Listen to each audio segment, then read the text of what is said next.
अस्सलामुअलैकुम ख़वातीन व हज़रात, डॉक्टर अमजद अली आपसे मुखातिब हूँ वेनस लीग के हवाले से, जिसे हम मर्दाना कमज़ोरी कहते हैं, जो कि काफ़ी एक्सपेंसिव प्रोसीजर है। Venous leak embolization, venous leak embolization के बाद भी आपको असर आएगा 20 to 25% तक, उससे 100% मरीज़ ठीक नहीं होता। मर्दाना कमज़ोरी के 5 ऐसे ट्रीटमेंट ऑप्शंस हैं: venous leak embolization, penile implant, ring therapy, priapus shot जिसे हम पी शॉट कहते हैं। जो सबसे लास्ट है वो कॉग्निटिव बिहेवियरल थेरेपी है, जिसे हम सीबीटी कहते हैं। अब ये एक एक मैं आपको एक्सप्लेन करूंगा।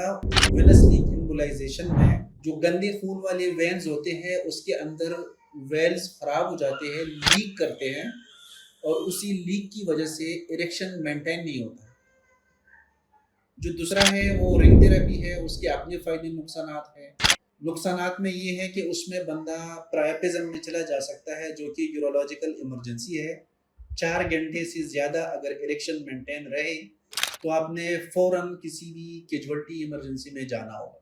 जो प्राइपस शॉट है, जो कि मैं मोस्टली अपने पेशेंट्स को एडवाइस करता हूँ, जिसका कोई भी नुकसान नहीं है, उसमें हम मरीज से अराउंड 20 सीसी खून निकालते हैं, लाल खून, जिसमें से वाइट सेल्स निकाल के एक्टिवेट करके एक प्रोसेस के बाद मरीज के नफ्स के ऊपर लगा देते हैं।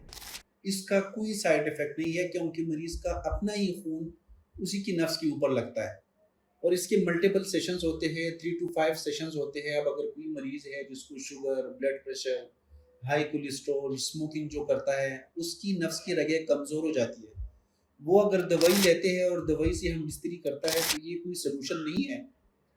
ये बंदा एक ऐसे फेज तक चला जाता है कि फिर वो दवाई भी काम करना छोड़ देती है। पी शॉट के बाद, प्राइपस शॉट के बाद 10 से 15 साल तक मरीज ठीक हो जाता है, बेहतर हो जाता है, उसको खुद ही इरेक्शन आ जाती है, उसको उसके जितनी भी मसले मसाइल है वो ख़त्म हो जाते हैं। और आखिर में सीबीटी है, कॉग्निटिव बिहेवियरल थेरेपी, उस मरीज़ को जो डिप्रेशन का शिकार हो, जिसको कोई परेशानी हो, जिसको कोई स्ट्रेस हो, या कोई एंटी डिप्रेसेंट्स ले रहा हो, या किसी की ज़िंदगी में अगर कोई सदमा है, उसी की वजह से वो हम बिस्तरी नहीं कर सकता, उसको हम 2-3 सेशंस एडवाइस करते हैं।